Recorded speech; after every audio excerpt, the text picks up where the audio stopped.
Ketiga ini. Baca Pres 2014 putaran kedua. Di sesi ini saya akan mengajukan pertanyaan yang sama untuk kedua calon presiden. Masing-masing memiliki waktu 3 menit untuk kembali menjawab. Kembali saya informasikan bahwa urutan penyampaian pertanyaan kepada calon presiden adalah sesuai dengan aturan dari KPU. Pertanyaan pertama untuk Bapak Joko Widodo. Kemiskinan dan pengangguran menjadi salah satu problem serius Indonesia hari ini.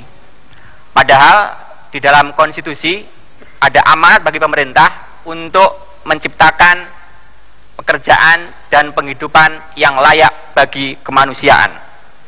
Pertanyaannya, dalam hal kemiskinan, anggaran dan program kemiskinan selama ini sangat besar. Namun, pengurangan kemiskinan relatif kecil. Apa yang salah dengan hal itu dan bagaimana program Anda ke depan? Kedua, dalam hal ketenagakerjaan, bagaimana strategi dan sikap Anda mengenai kebijakan penciptaan lapangan pekerjaan dan pengupahan? Waktu Anda 3 menit dimulai dari sekarang. Terima kasih. Untuk masalah kemiskinan memang harus kita berani memberikan program-program khusus kepada masyarakat yang masih kurang beruntung. Tetapi bukan hanya disiapkan anggarannya saja. Yang paling penting menurut saya adalah sistemnya yang dibangun. Sistemnya dulu yang dibangun. Oleh sebab itu, kenapa waktu menjadi wali kota dan menjadi gubernur kami berkonsentrasi selalu di bidang pendidikan dan kesehatan. Karena apa? Di bawah keluarnya selalu itu.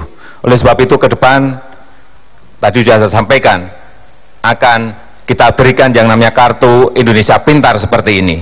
Untuk masyarakat, anak-anak dari masyarakat yang kurang mampu, akan kita berikan ini. Ini sistem yang dibangun, bukan menyiapkan anggaran saja.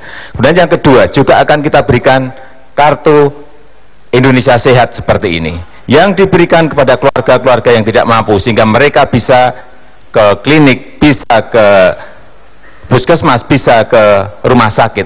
Saya kira dukungan-dukungan seperti inilah, sistem seperti inilah yang diperlukan rakyat, bukan menganggarkan larinya bisa kemana-mana, tetapi kalau sistemnya yang dibangun itu akan memberikan jaminan bahwa anggaran itu sampai kepada masyarakat.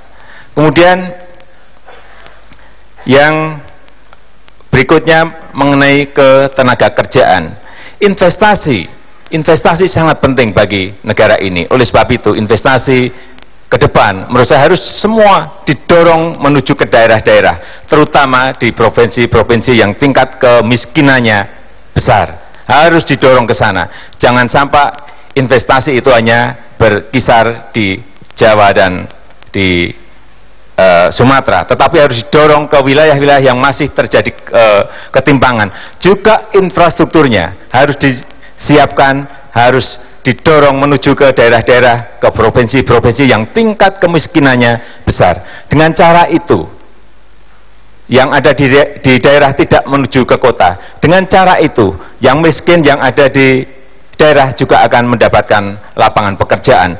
Mengenai upah, saya kira juga sudah saya buktikan. Waktu menjadi gubernur di Jakarta, saya kira merupakan orang pertama, gubernur pertama yang berani menaikkan upah 44% naiknya saat itu, UMP kita. Dan saya diprotes oleh banyak kalangan pengusaha. Saya sampaikan kenapa diberikan kenaikan itu, karena sudah 5 tahun tidak mengalami kenaikan yang signifikan. Terima kasih.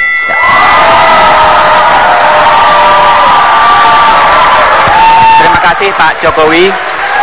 Selanjutnya untuk Bapak Prabowo Subianto, saya akan mengulangi pertanyaannya Pak. Kemiskinan dan pengangguran menjadi salah satu problem serius Indonesia saat ini.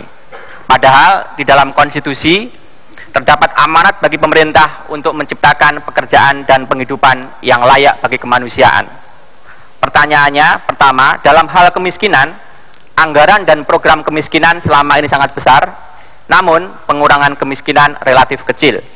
Apa yang salah dengan hal itu dan bagaimana program Anda ke depan? Kedua, dalam hal ketenaga kerjaan, bagaimana strategi dan sikap Anda mengenai kebijakan penciptaan lapangan kerja dan pengupahan? Waktu Anda 3 menit dimulai dari sekarang. Terima kasih. Jadi kemiskinan dan pengangguran ini adalah sasaran daripada strategi pembangunan ekonomi kami. Strategi kami mengandalkan atau mengfokuskan pembangunan pada sektor pertanian dahulu. Kenapa pertanian? Karena pertanian bisa menyerap tenaga kerja yang banyak dalam waktu yang singkat. Kemudian pertanian bisa menghasilkan dalam waktu yang singkat pula. Sebagai contoh, beras, padi bisa dihasilkan dalam kurang 100 hari. Demikian juga jagung, 120 hari. Kemudian kita juga punya benih-benih yang unggul lainnya, yang bisa kurang dari 1 tahun, bisa banyak menghasilkan uang dan penghasilan. Jadi strategi kami adalah pertama di sektor pertanian. Ini bisa menyerap banyak sekali lapangan kerja. Ukurannya sekarang, benchmarknya adalah 1 hektar bisa menyerap 6 orang bekerja dari hulu sampai hilir.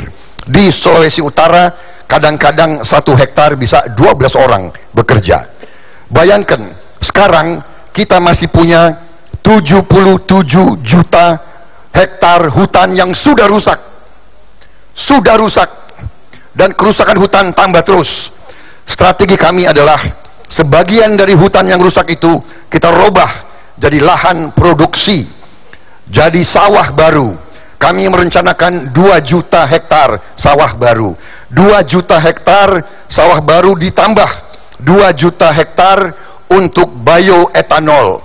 Kita bisa bayangkan 4 juta hektar kali 6 orang bekerja, itu adalah 24 juta orang bekerja dalam 5 tahun. Itu jawaban kami terhadap masalah kemiskinan. Orang yang tidak punya apa-apa tiba-tiba punya penghasilan, dan penghasilannya juga tidak sedikit, karena sasaran kita adalah tanaman yang bisa dapat harga yang baik. Selanjutnya, tenaga kerja.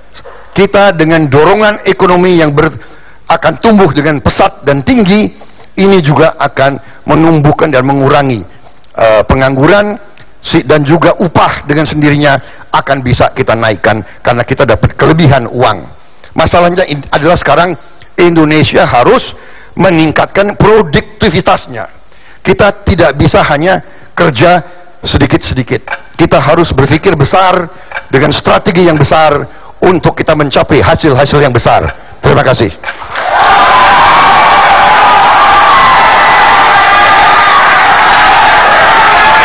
Terima kasih Pak Prabowo.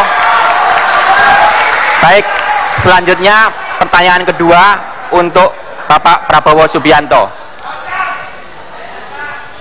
Salah satu masalah Indonesia saat ini adalah pertumbuhan penduduk yang dinilai relatif tinggi. Sementara itu, kasus angka kematian ibu melahirkan naik dalam beberapa tahun terakhir. Dengan latar belakang tersebut, pertanyaannya, bagaimana kebijakan Anda untuk mengendalikan pertumbuhan penduduk? Berikutnya, bagaimana strategi Anda untuk meningkatkan layanan dan akses kesehatan, khususnya bagi perempuan? Waktu Anda 3 menit mulai dari sekarang. Benar sekali, saudara moderator. Penambahan penduduk kita sangat luar biasa. Terjadi ledakan penduduk. 5 juta orang tiap tahun lahir. Justru itulah strategi kami.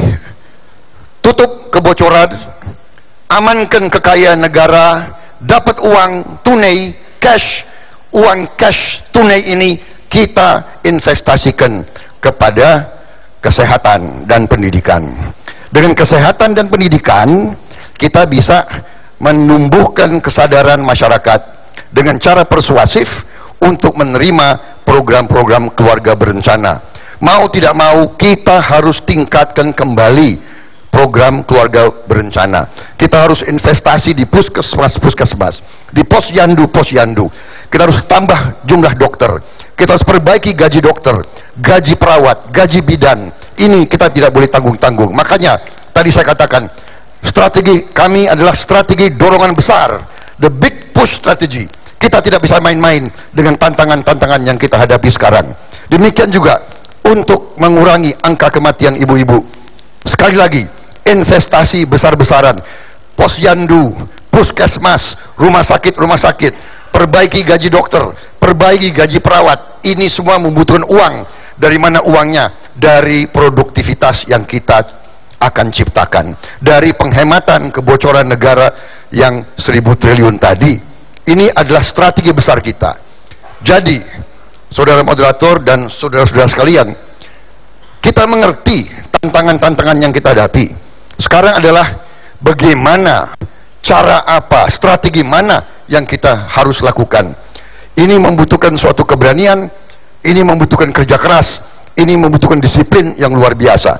Tetapi saya percaya totalitas daripada rencana yang besar ini, ya, tidak bisa kita lihat sepotong-sepotong, tapi totalitas. Kita amankan kebocoran, uang yang kita hemat, investasi di lahan-lahan dan sektor produktif, bangun pabrik, bangun irigasi, bangun waduk, bangun jalan raya, bangun kereta api ribuan kilometer. Ini semua akan menumbuhkan roda ekonomi. Pertumbuhan kita akan sangat tinggi, dan dengan demikian uang kita untuk kita investasikan ke posyandu, program-program untuk bidan, untuk poliklinik, puskesmas, semuanya bisa berjalan. Kita akan punya uang untuk kita investasikan di bidang kesehatan dan pendidikan. Saya kira itu. Terima kasih. Terima kasih Pak Prabowo. Selanjutnya Bapak Joko Widodo. Sebelum itu saya akan mengulang pertanyaannya. Indonesia dinilai memiliki pertumbuhan penduduk yang cukup tinggi. Sementara itu, kasus angka kematian ibu melahirkan naik dalam beberapa tahun terakhir. Pertanyaannya, bagaimana kebijakan Anda untuk mengendalikan pertumbuhan penduduk? Berikutnya, bagaimana strategi Anda untuk meningkatkan layanan dan akses kesehatan khususnya bagi perempuan? Waktu Anda 3 menit dimulai dari sekarang. Terima kasih. Jadi kembali lagi kita harus melihat BKKBN kita. Ini harus dihidupkan dan diaktifkan kembali sehingga mereka berkampanye untuk masalah kelahiran, masalah pertumbuhan penduduk. Ini harus dimulai lagi mulai dari bawah, kampanye dimulai dari bawah lagi, sehingga masyarakat sadar, ada kesadaran bahwa dua anak itu cukup, bahwa 2 anak cukup. Karena sekarang ini kenapa mereka kembali ke anak yang 3 dan 4 dan 5? Karena kampanye mengenai kelahiran ini mulai menurun kembali. Oleh sebab itu, BKKBN sebagai institusi yang membidangi itu harus diperkuat lagi, baik anggarannya, baik untuk terjun ke bawah, sehingga masyarakat sadar bahwa dua anak itu cukup. Kok 2 terus?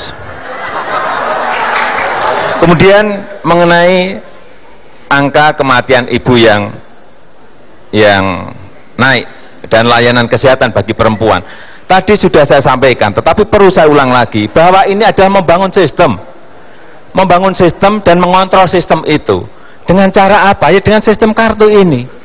Anggarannya ada, tetapi kalau sistemnya tidak dibangun, sistemnya tidak ada manajemen pengawasan yang baik, sistemnya tidak dikontrol di lapangan, percuma anggaran itu akan menguap kemana-mana. Kita dengan anggaran yang ada sekarang, saya tidak usah muluk-muluk, kita harus tinggi-tinggi mempunyai ini, tetapi asal anggaran yang ada sekarang ini dimanage, dikelola dengan sebuah sistem yang baik, dikontrol dan dibelikan alat-alat yang real, yang tepat guna, yang dibutuhkan masyarakat, saya kira IFA-tes misalnya, ibu-ibu bisa ke puskesmas untuk IFA-tes, cek apakah ada kanker rahim atau tidak. Ini penting sekali. Larinya akan ke sana. Dan juga ke rumah sakit. Kalau ibu-ibu sudah pegang ini, kartu Indonesia Sehat, mereka akan secara rutin bisa cek ke puskesmas, bisa cek ke rumah sakit dengan tidak dipungut biaya. Anggarannya ada. Jadi jangan membayangkan bahwa kita membutuhkan anggaran yang bertriliun-triliun. Anggarannya sekarang sudah ada, hanya sistemnya yang perlu dibangun. Terima kasih.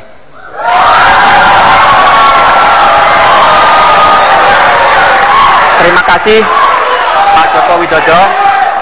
Pemirsa, kami akan jeda sejenak. Jangan kemana-mana dulu. Debat Capres 2014 akan kembali sesaat lagi.